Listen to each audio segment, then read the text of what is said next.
Hello, I'm Corporal Jennifer Robertson with the Haywood County Sheriff's Office. The main focus of my job is to respond to calls in our communities when people need help or have an emergency. Not too long ago, I was working as a school resource officer, connecting with students in Haywood County and making sure they had a safe learning environment.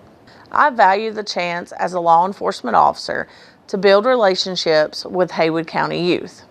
It is so important for you to know that law enforcement officers are here to help you, not arrest you, and not only to come around when you have gotten into trouble. We want to get to know you as you are. That way you feel comfortable speaking to us when you do have a question or are worried about something.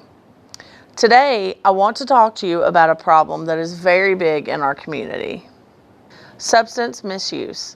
This is when someone drinks a lot of alcohol or uses illegal drugs or even overuses prescribed drugs. Does anyone in this class think they will start using illegal drugs? I sure hope that answer is no. But it is very important to know that the next few years of your life are very important years. That is why we give the Drugs in Our Midst presentation to your particular grade. The choices you make in the next few years of your life, which can be tough at times, can springboard your life in a wonderful direction, positive direction, or difficult, harmful, downward direction. It is up to you. If you remember anything from this presentation, please remember these three things. No one can control everything that happens to them in their life, but we do make choices each and every day. And again, just remembering these three things can affect you forever. Choice, risk, and consequence. Whenever you are facing a decision in your life that makes you feel unsure of what to do, just run the situation through those three words. What are my choices? What are the risks of that choice? And what are the possible consequences? Just by taking a minute to ask yourself those three questions can make all the difference. So what exactly is a choice? Well, it is mentally making a decision and judging the merits of multiple options and selecting one or more of them. A risk is taking a chance, a danger, an uncertainty, a gamble. A risk has the possibility of something going wrong. What is a consequence? This is what happens after a choice is made. All choices have consequences, but you want to also remember consequences are not always negative. The video we are going to show you is from an interview in the Haywood County Jail. It is with a young man who grew up in Haywood County, played football for Pisgah High School, and had a full ride scholarship to college. But one simple choice he made led to a series of negative choices. And as a result, he is spending a long time in prison. We're showing you this video because Dylan wanted to send students of Haywood County a direct message to think through the choices, the risk associated with all possible consequences. We appreciate him telling his story. Growing up in school, I guess I never really had to try to exceed, like with everything as far as like sports, as far as academically, like I never had to try with anything. Like it always just came natural. Everything came easy. Kids liked me. My parents made sure that I had decent clothes, you know what I'm saying? So I looked the part of being popular, so I guess I kind of was. But like people who I've known since like the second, third grade, they knew me as Dylan Clemens, you know, like I always played ball, I was popular, and I had this type of identity, you know what I mean? And it was nice, like I loved who I was. My dad told me, like all the way through high school, as long as I wanted to go to school, that he would make sure that I had a way to get to it, you know. And like I told you before, I had 2 different scholarships and didn't go to either one of those schools, you know. Instead, I went to East Tennessee State University, where like all my friends went.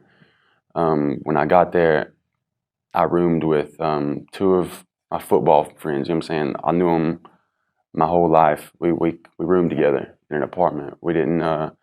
Something about East Tennessee State, you didn't have to live in a dorm your first year, like, so I got to live in my own apartment off campus.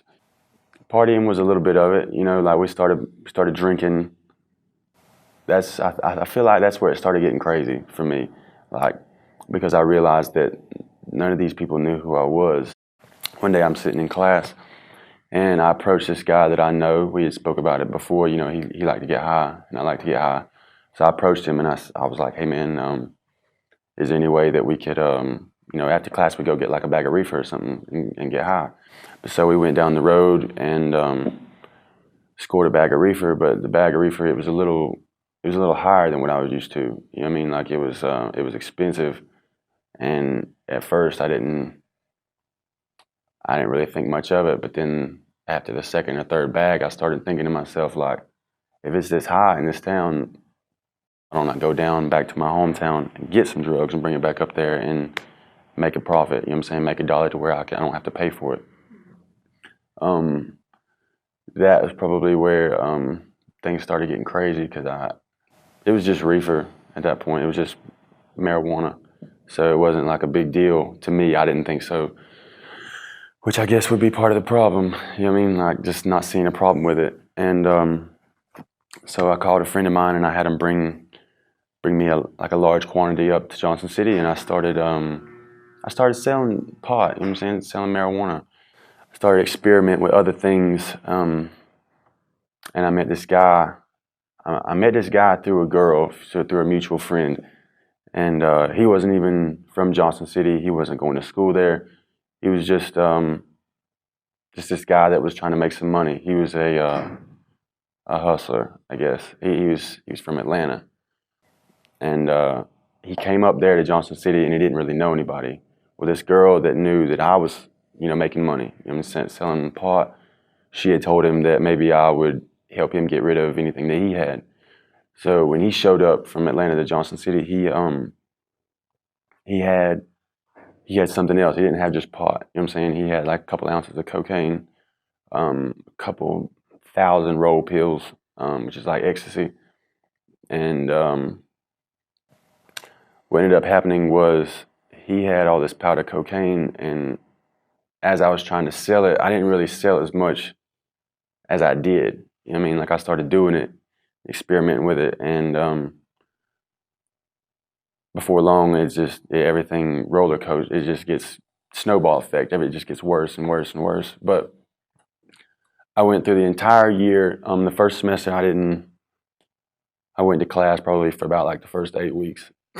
After that, I just started having a friend of mine like sign me into the role. Like you don't always have to show up in college classes, but even still, like knowing that I didn't only think I showed up for exams. You know what I mean? The first semester. So like the second semester, they put me on like this type of academic probation and told me that like I'd have to maintain a GPA of so much, and I failed to do that.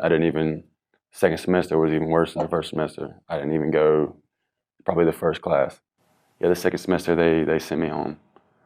But when I came home, I didn't come home the way I should have. Like I should have came home and tried to regroup and thought of another way to do something different. But instead, I came home and attempted to do the same thing that I was doing in Johnson City. Like I tried to come to Waynesville, North Carolina, and try to hustle the same way I was in Tennessee, and it ended up worse.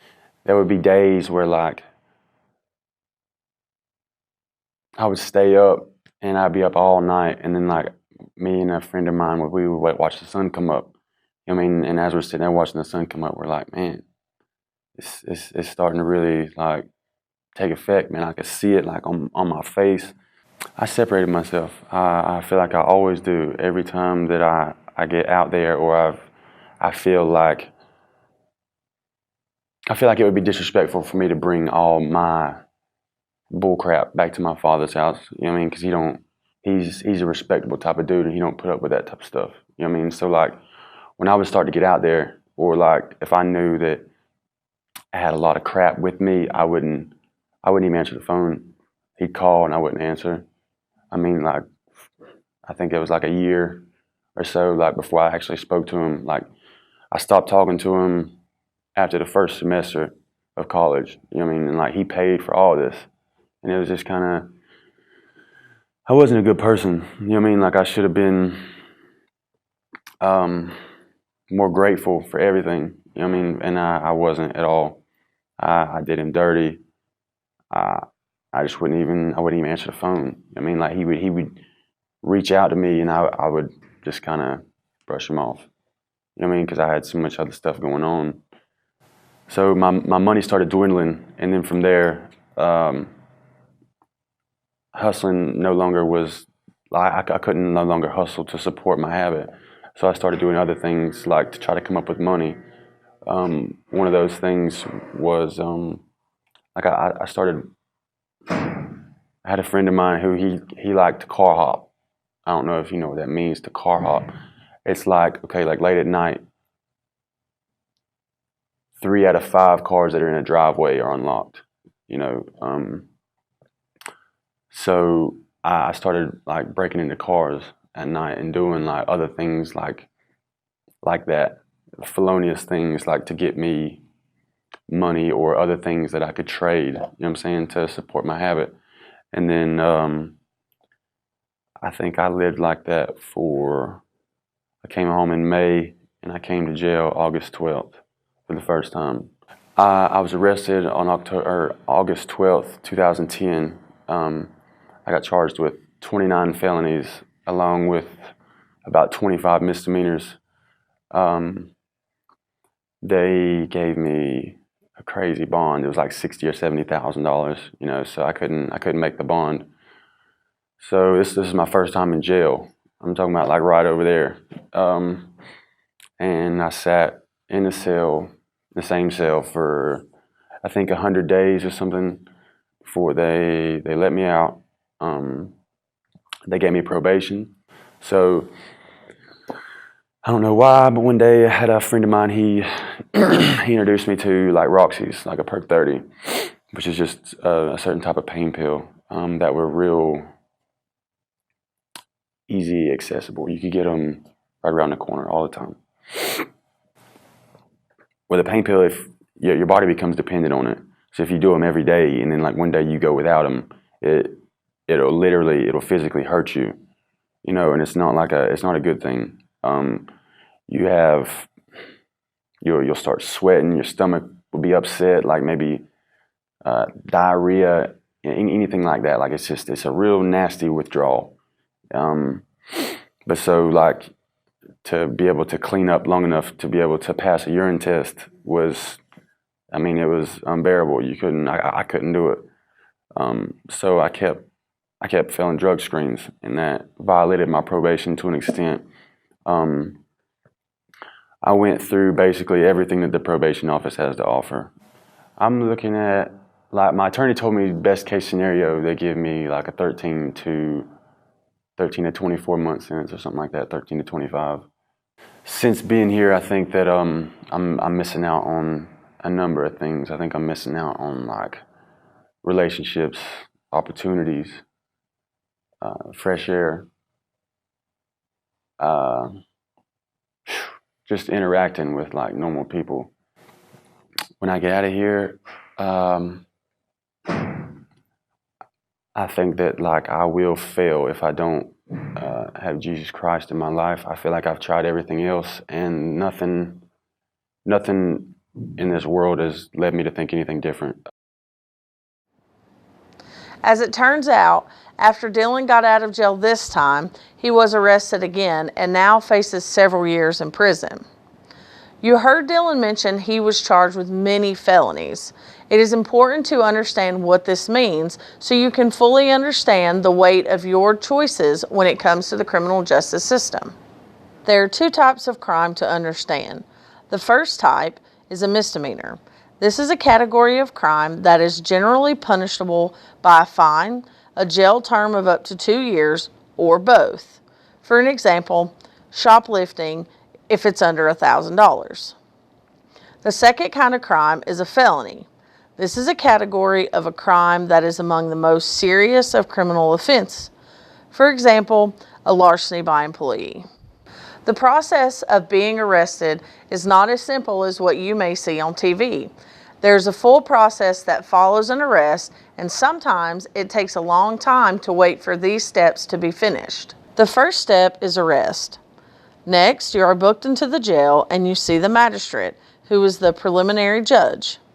Then you have your first appearance before the court. Then attorneys go through pretrial motions, a jury is picked before a trial, and then a verdict is made. If you are found guilty or convicted of a felony, there's a long list of consequences that can follow. You lose your right to vote, you can never serve on a jury, you lose your right to possess a firearm, you lose your professional license or your right to a professional license, you become ineligible to receive public funds such as welfare or student loans, you cannot go into the military, you may be subjected to employment discrimination. This means if you apply for a job and you have to check the box that you've been convicted of a felony, this could make you less likely to get that job. Now that you have a better understanding of a felony charge on your record, if you are found in possession with these drugs in any amount, it is considered a felony. To end this presentation about choices, risk, and consequences, ask yourself, what would you miss if you ended up in jail?